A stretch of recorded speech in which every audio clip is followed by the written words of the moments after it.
Fel cyfarwyddwr, mae gen I sawl peth mae'n rhaid I fi wneud.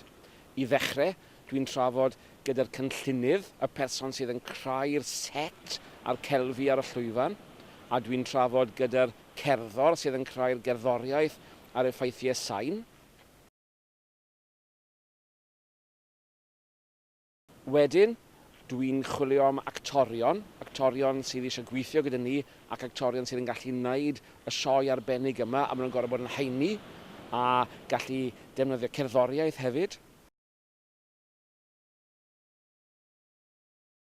Wedyn, pan fyddwn ni'n ymarfer, fi sydd yn helpu'r actorion I ddatblygu'r cymeriadau. Nawr, pan ydych chi'n gweld y sioe, nid yr actorion ydych chi'n gweld, nid fel yna maen nhw'n bodoli go iawn, ond ydych chi'n gweld sut maen nhw wedi creu pobl newydd, cymeriadau I actio ac I bortreadu'r stori.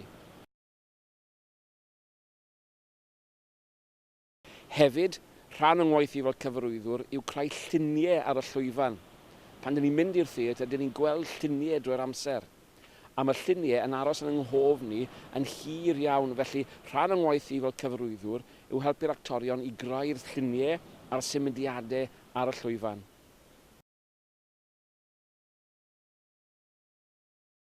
Rhan arall yng ngwaith I fel cyfarwyddwr yw sicrhau bod y sioe a ddrama fel cyfanwaith yn creu un stori hir, bod yn y stori yna neu yn y sioe yna uchafbwyntiau, darnau tywel, darnau cyflym, darnau araf, fel bod yr amrywiaeth yn y sioe, yn y digwyddiadau ar y llwyfan, yn adlewyrchu y digwyddiadau yn y stori. Does neb eisiau mynd i'r theatr a gwylio'r un peth drwy'r amser, felly dwi fel petai yn peintio gyda'r actorion, peintio gyda siapau a lluniau, ond peintio gyda symudiadau a sŵn ar y llwyfan hefyd.